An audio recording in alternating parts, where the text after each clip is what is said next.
شادی کے بعد بیوی بنتی ہے تو وہ اس قوت کی، اس طاقت کی ذمہ وار بھی بنتی ہے کہ اس قوت کو، اس طاقت کو ایک مسیحی بیوی کس طرح سے استعمال کرتی ہے، یا اس ذمہ واری کو جو شادی شدہ زندگی کی ہے کس طرح نبھاتی ہے۔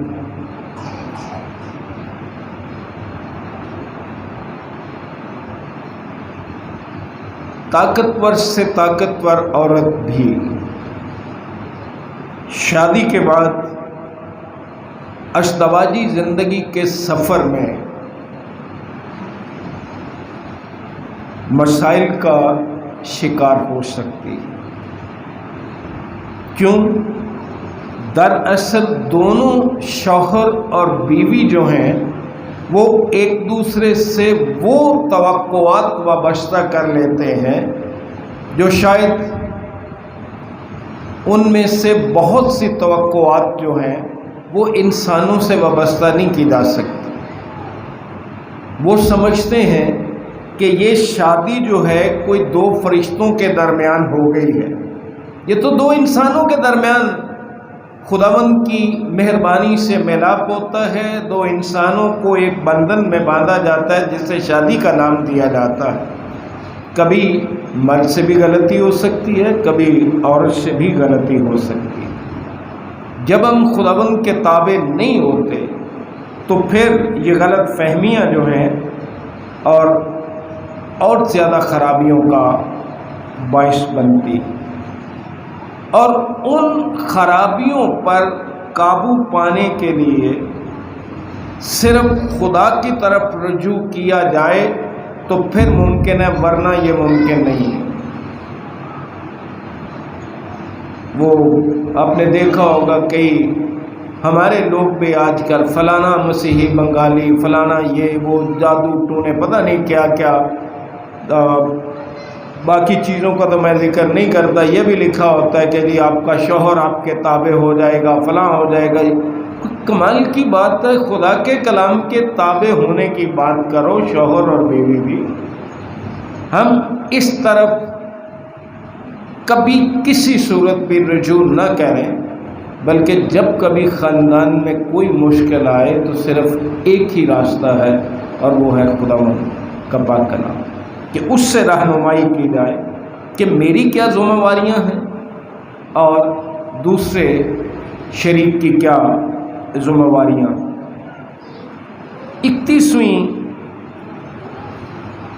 31واں باب جو ہے یہ امثال کی کتاب کا، اس میں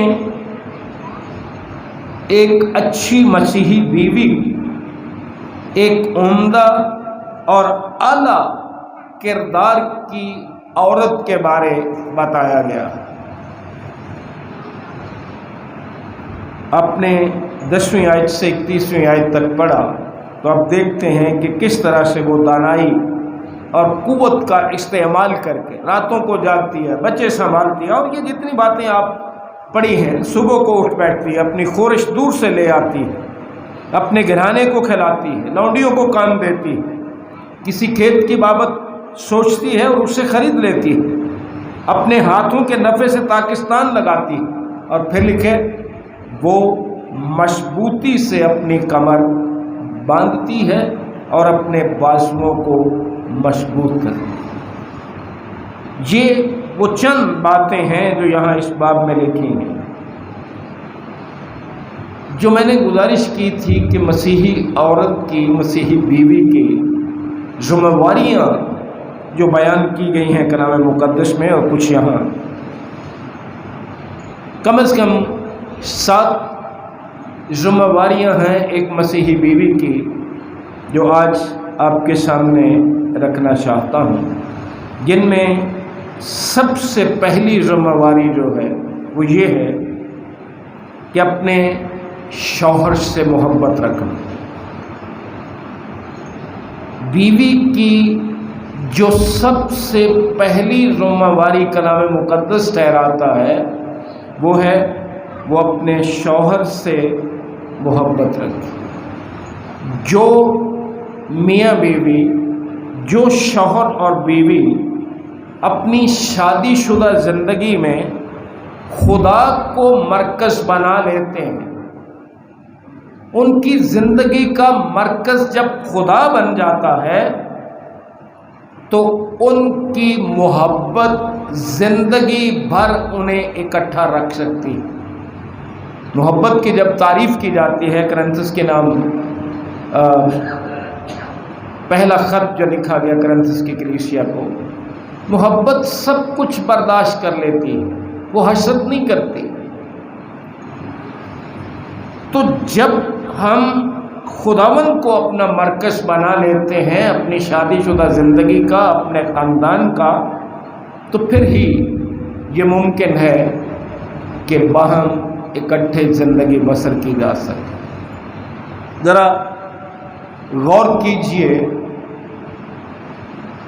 کتنے دکھ کی بات ہے، دل پھٹ جاتا ہے کہ بہت سی شادیاں چند مہینے رہتی ہیں یا چند سال رہتی ہیں اور پھر خاندان ٹوٹ جاتا ہے۔ انتہائی افسوس کی بات۔ جہاں محبت ہوتی ہے، جہاں خدا مرکز ہوتا ہے، وہاں یہ کام نہیں ہوتا۔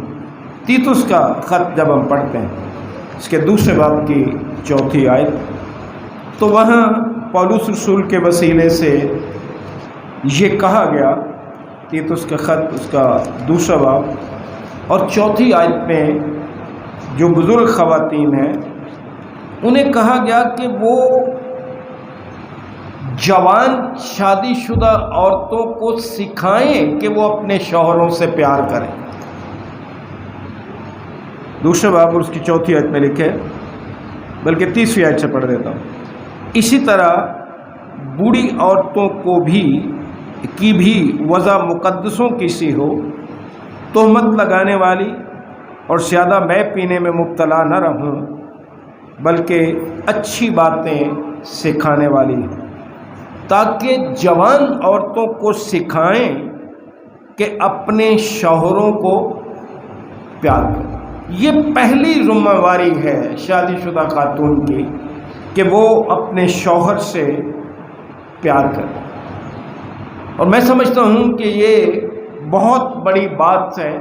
اس پیار میں یہ بات آتی ہے کہ جس کا شوہر جیسا ہے اسے اسی حالت میں اسے ویسا ہی قبول کرنا۔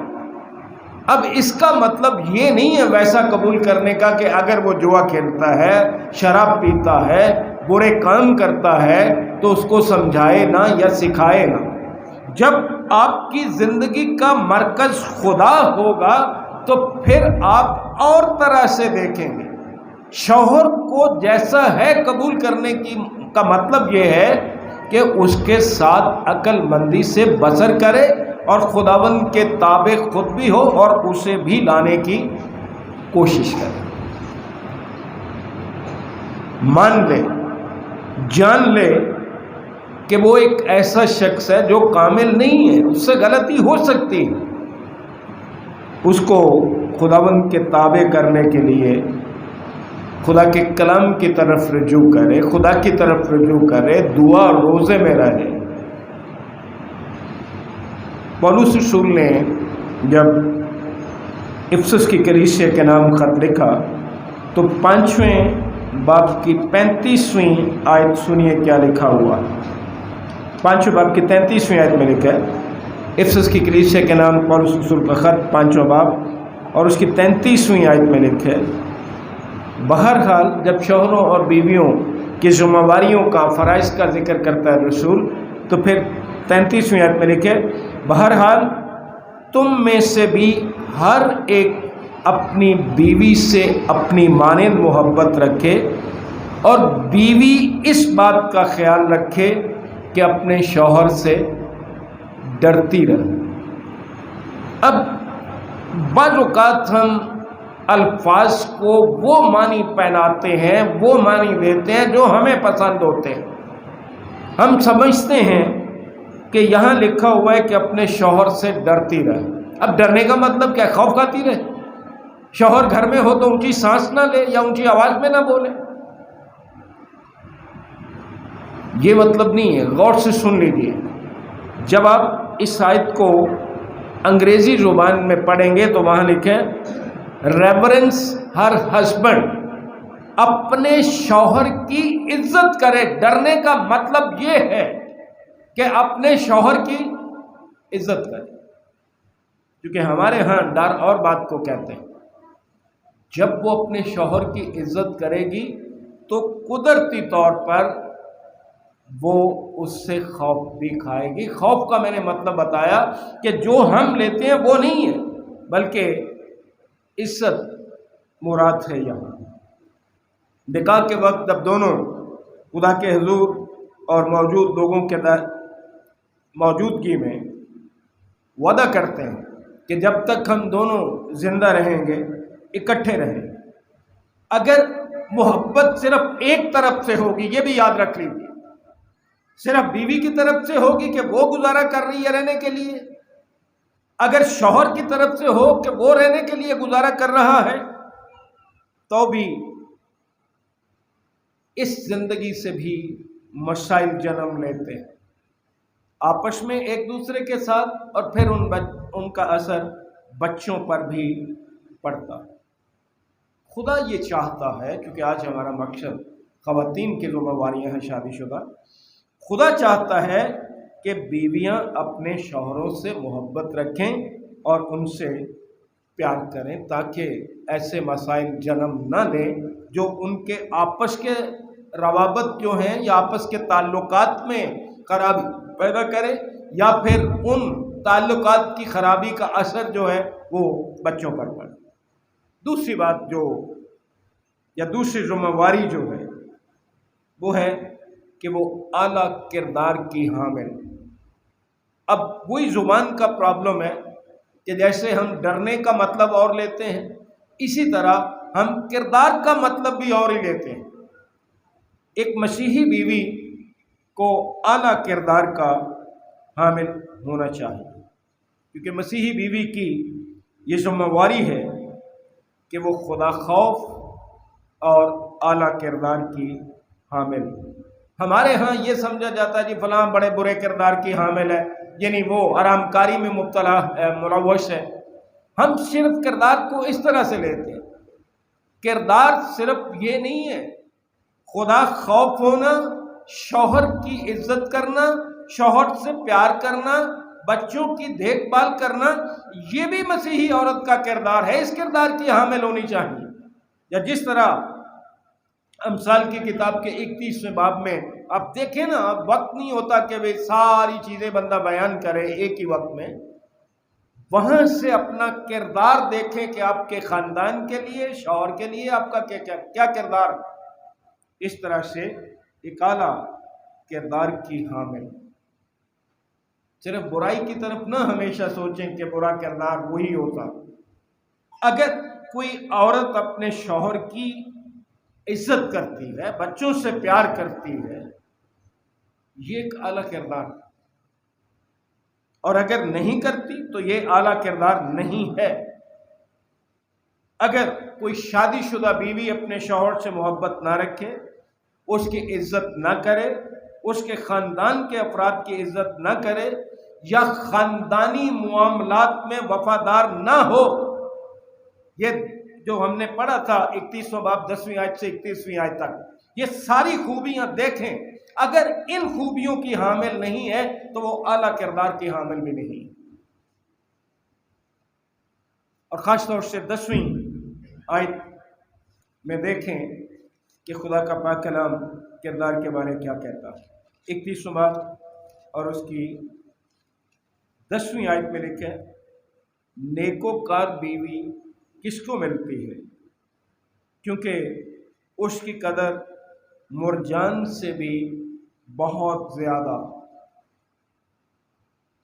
مرجان کے لیے انگریزی کے الفاظ جو استعمال ہوئے ہیں اس آیت کے لیے وہ ہیں ہر پرائس از فار ابو روبیز، یعنی جو قیمتی پتھر ہیں ان سے بھی زیادہ اس کی عزت ہے، اس کی قدر ہے، اس کی قیمت ہے، جس میں یہ خوبیاں پائی جاتی ہیں۔ یاد رکھیے بہنوں کہ مسیح یسوع میں آپ کو اپنے شوہروں کی اور آپ کی قدر یاد دلائی جاتی ہے۔ 11ویں آیت میں ہم نے دیکھا اس کے شوہر کے دل کو اس پر اعتماد، یہ ہے مسیح یسوع میں آپ کی قدر، کہ آپ کا شوہر پورے طور سے، مکمل طور سے آپ پر اعتماد کرے۔ اب میں نے کہا کہ مسیح یسوع میں ان کی قدر یاد دلائی جاتی ہے، اس کا کیا مطلب ہے؟ اس کا مطلب یہ ہے کہ جب ہم کرنتھس کی کلیسیا کے نام پہلا خط پڑھتے ہیں، اس کے 11ویں باب کی 3 آیت، تو وہاں ایک ترتیب بتائی گئی ہے،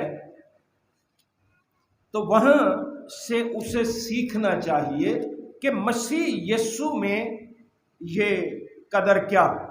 3 آیت میں لکھے، 11ویں باب کی 3 آیت میں، بس میں تمہیں آگاہ کرنا چاہتا ہوں کہ ہر مرد کا سر مسیح اور عورت کا سر مرد اور مسیح کا سر خدا۔ یہ دیکھ لیجیے آپ۔ تو اس طرح سے آپ کو اپنے شوہر کی عزت یاد دلائی جاتی ہے کہ ترتیب کیا ہے۔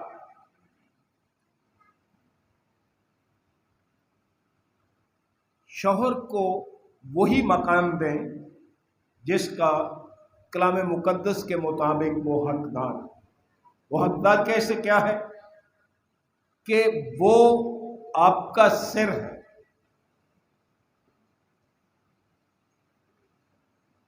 اس کا سر مسیح خداوند، یہ خداوند نے اس کو عزت دی، اس لیے یہ ذمہ داری ہے ایک اعلیٰ کردار کی حامل عورت کی کہ وہ اپنے شوہر کو وہ مقام دے جو خدا کے کلام نے اسے دیا۔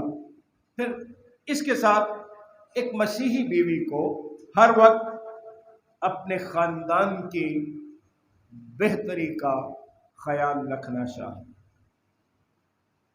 بیشتر مرتبہ دیکھا گیا کہ وہ ایک بے لوث زندگی بسر کرتی، اس کے شوہر کو اس پر اعتماد، کیونکہ وہ اس پر بھروسہ کر سکتا۔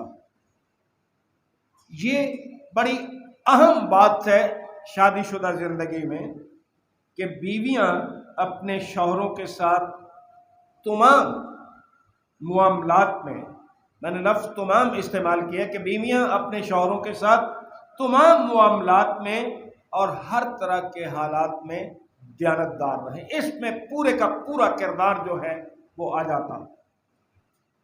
عقل مندی سے فیصلے کریں، ہر بات میں خدا سے رہنمائی کے لیے دعا کریں۔ صرف یہ نہیں ہے کہ اپنا فیصلہ ٹھونس دو کہ بس یہی میرا فیصلہ اور اس سے کم مجھے قبول نہیں ہے۔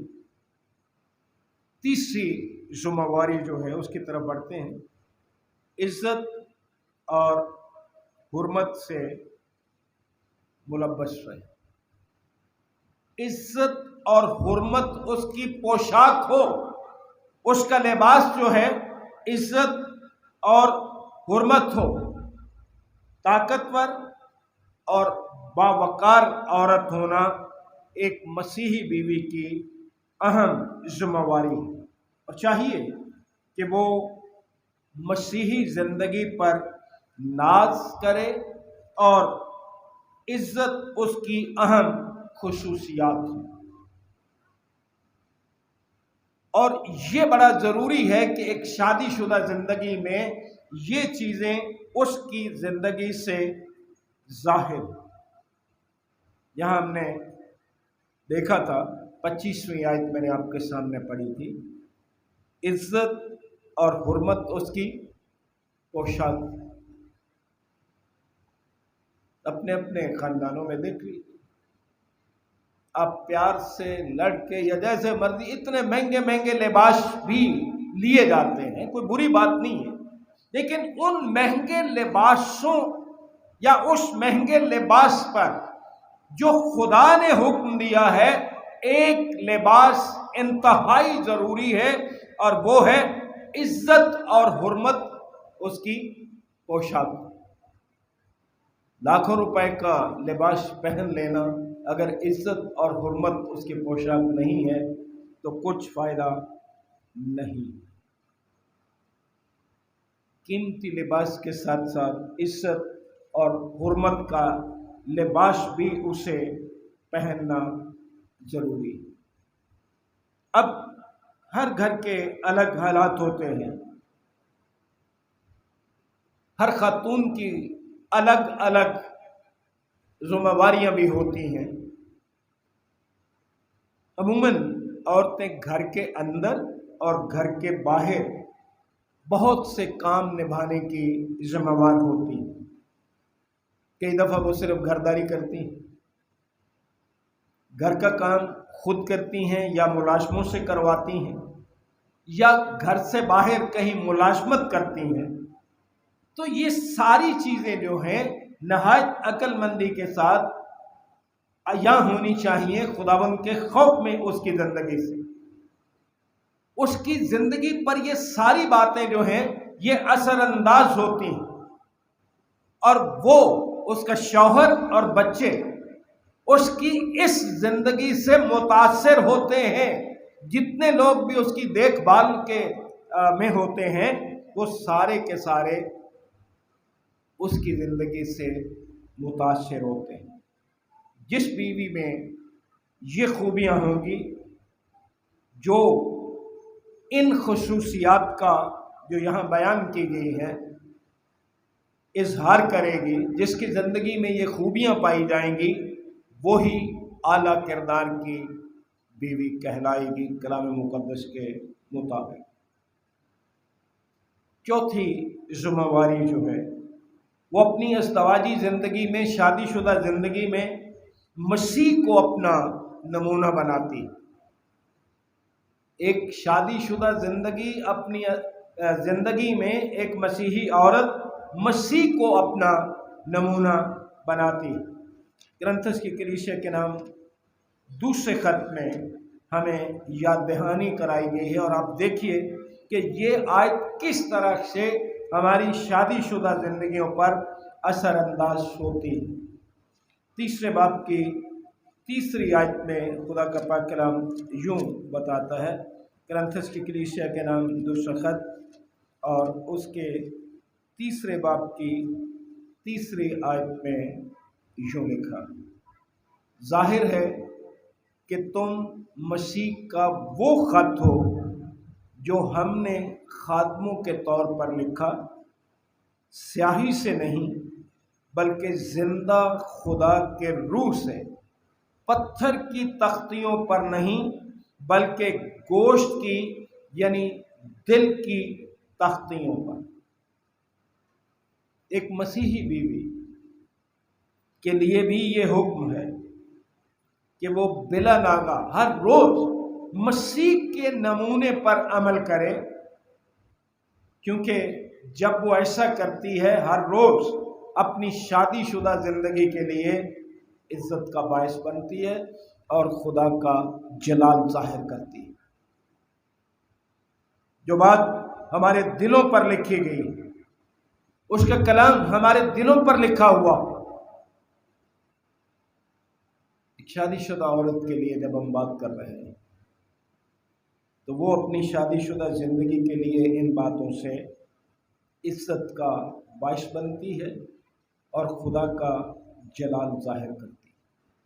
ایک مسیحی بیوی کے کام کی جو اخلاقیات ہے یا جو سالمیت ہے، جسے کلام مقدس نے کئی دفعہ آپ پڑھتے ہیں کہ وہ دو نہیں بلکہ ایک تن، یہ سالمیت یا یہ اتحاد جو ہے، ان سب کا مقصد یہ ہے کہ سب کچھ مسیح اور اس کی محبت کا مظہر ہو۔ آپ کی شادی شدہ زندگی سے مسیح اور اس کی محبت ظاہر ہو۔ جب دل کی تختیوں پر یہ سارا کچھ نہیں لکھا ہوگا تو پھر نہ مسیح ہماری زندگیوں سے ظاہر ہوگا، نہ اس کی محبت ہماری زندگیوں سے ظاہر ہوگی۔ ان کے کردار اور گفتگو سے مسیح کی محبت ظاہر ہونی چاہیے۔ ایک مسیحی بیوی جو اب اس سے فرق نہیں پڑتا کہ وہ گھریلو کام کاج کرتی ہے یا باہر کہیں ملازمت کرتی ہے، اس کا سب سے بڑا مقصد اپنی زندگی شادی شدہ سے یہ ہے کہ مسیح کی محبت اور اس خدا کا جلال ظاہر اپنی زندگی سے، اور مسیح جیسا مزاج رکھے۔ کیا یہ صرف مردوں کو کہا گیا کہ ویسا ہی مزاج رکھو جیسا مسیح کا تھا؟ ہر ایک ایماندار کے لیے، خواہ وہ مرد ہے یا عورت ہے، یہ ضروری ہے کہ وہ ویسا ہی مزاج رکھے جیسا مسیح یسوع کا بھی تھا۔ عزیز بہنوں جو شادی شدہ ہیں، اگر آپ خدا خوف بیوی ہیں تو آپ کا خاندان آپ کی پیروی کرے گا، آپ کے نمونے پر چلے گا۔ اس کے لیے یہ خوبیاں ہونا آپ کے اندر بڑا ضروری ہے۔ اگلی جو ذمہ داری، پانچویں ذمہ داری آپ کے سامنے بیان کرنا چاہتا ہوں کہ وہ اپنے گھرانے، اپنے خاندان کی دیکھ بھال کرتی ہے۔ ایک مسیحی بیوی کی ذمہ داری ہے کہ وہ اپنے گھرانے کی خوب دیکھ بھال کرے، اور یہ جو 31واں باب ہے امثال کی کتاب کا، اس میں یہی بتایا گیا ہے کہ گھر جو ہے وہ عورت کے اثر و رسوخ اور اس کی ذمہ داری کا بنیادی شعبہ، اس میں اس کا اثر انداز ہونا جو ہے وہ نہایت اہم ہے۔ اسے اس بات پر خوب دھیان دینے کی ضرورت ہے۔ ایک مسیحی بیوی جو ہے اس کی ذمہ داری یہ ہے کہ وہ اپنے خاندان کو ہمیشہ اول درجہ دے۔ یاد رکھیں کہ گھریلو ذمہ داریوں کے ساتھ ساتھ اگر کوئی خاتون باہر ملازمت کرتی ہے تو گھر کی ذمہ داریاں، باہر ملازمت کی ذمہ داریاں، یہ آسان کام نہیں ہوتا، لیکن جو طاقت قوت خدا نے آپ کو بخشی ہے، اگر آپ خداوند کے تابع رہ کر، کلام کے تابع رہ کر مسیح کی محبت کے لیے، مسیح کے جلال کے لیے آپ یہ کام کریں، تب ہی یہ ممکن، ورنہ یہ دونوں کام بعض اوقات مشکل دکھائی دیتے ہیں۔ اپنے خاندان کی دیکھ بھال بڑی ضروری ہے۔ بعض اوقات خواتین، خاص طور سے وہ جو شادی شدہ خواتین ملازمت کرتی ہیں، وہ اپنی ملازمت کی ذمہ داریوں میں اتنی مصروف ہو جاتی ہیں، اور بڑی معذرت کے ساتھ خاص طور سے وہ خواتین جو سیاست سے وابستہ ہوتی ہیں، وہ اپنے کام میں اتنی مگن ہو جاتی ہیں کہ اپنے خاندان کا خیال نہیں رکھ پاتی۔ ایک مسیحی عورت کی یہ ذمہ داری ہے کہ وہ اپنی باقی ساری ذمہ داریوں کے ساتھ ساتھ اپنے گھرانے کی، اپنے خاندان کی دیکھ بھال جو ہے اس کو مد نظر رکھے۔ اسے ہمیشہ اپنے خاندان کو اول درجہ دینا چاہیے۔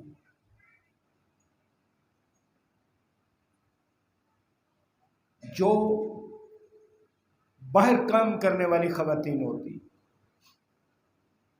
تجربہ یہ بتاتا ہے کہ بعض اوقات ان کی ملازمت کی ذمہ داریاں، گھر کی ذمہ داریاں اسے ذہنی دباؤ کا شکار بنا دیتی۔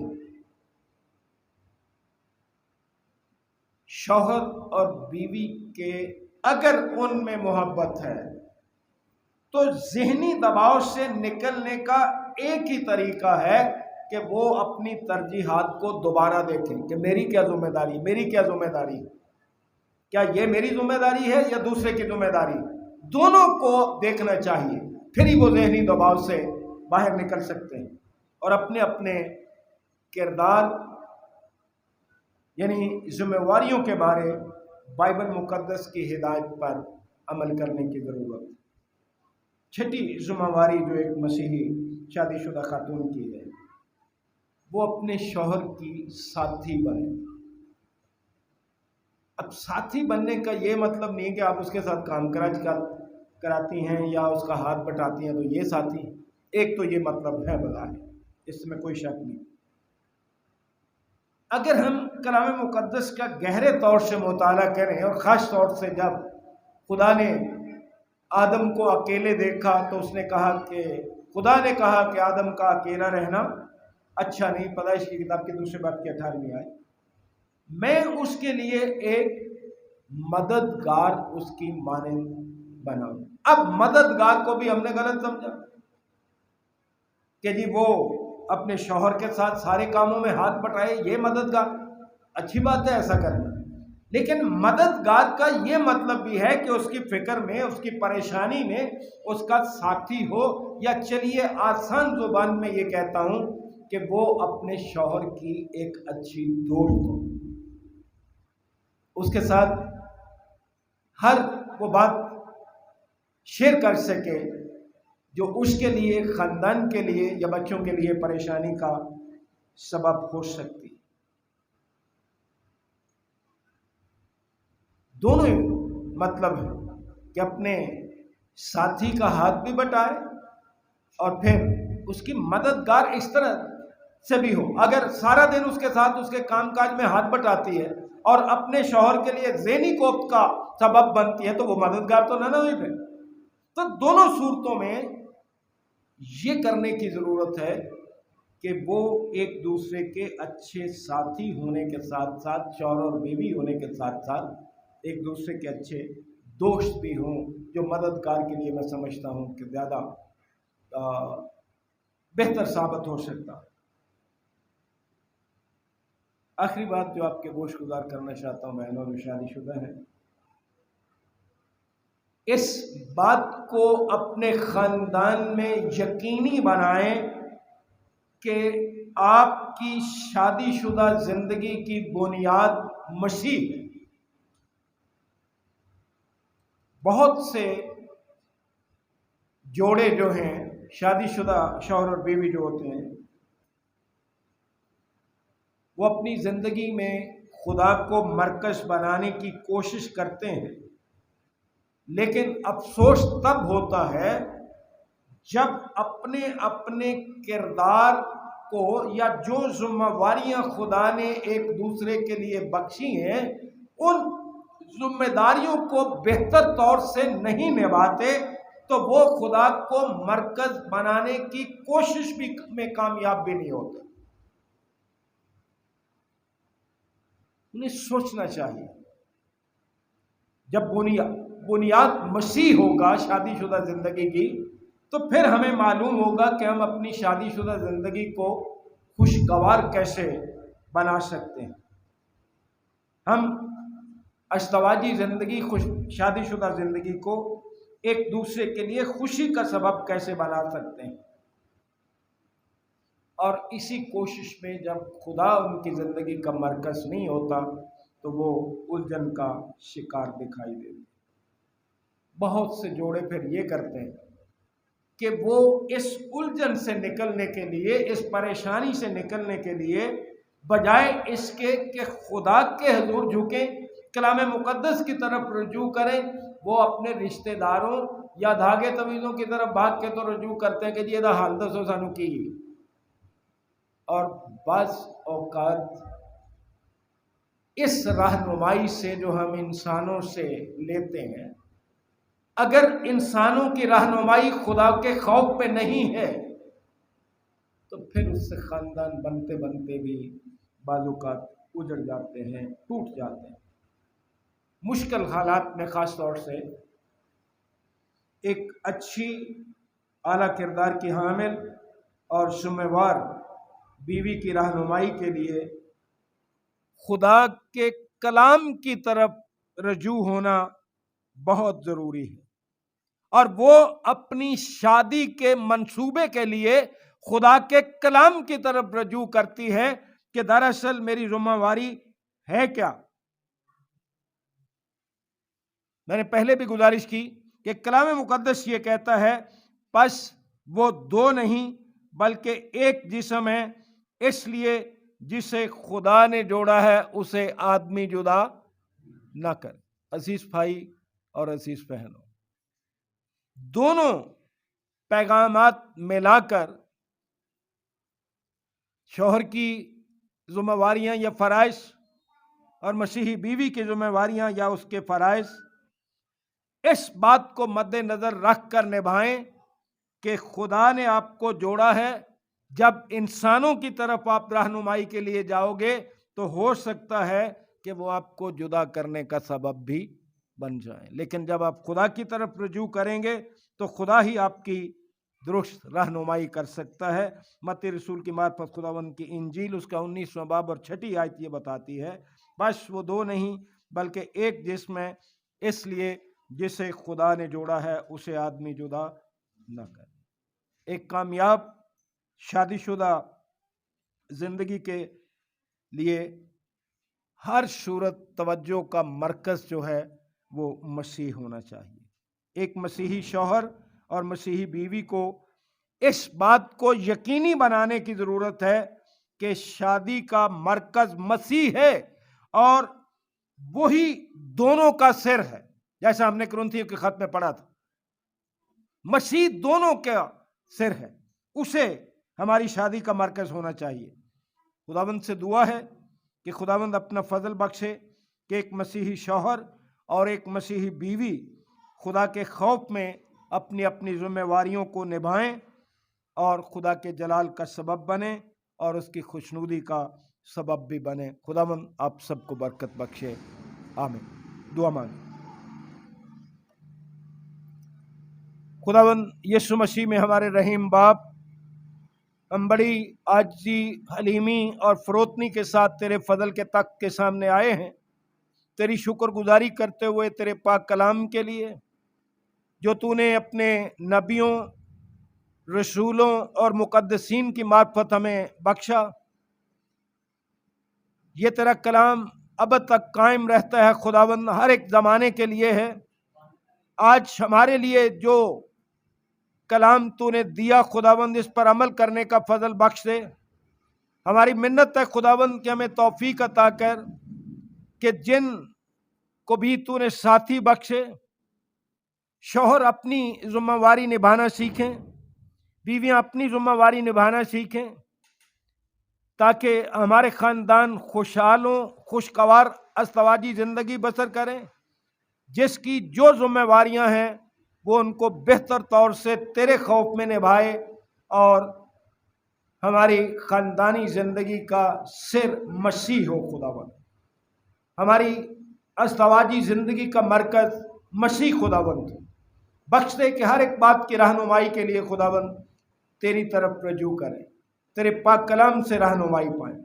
یسوع مسیح کے نام سے مانگتے ہیں، سن اور بخش دے، آمین۔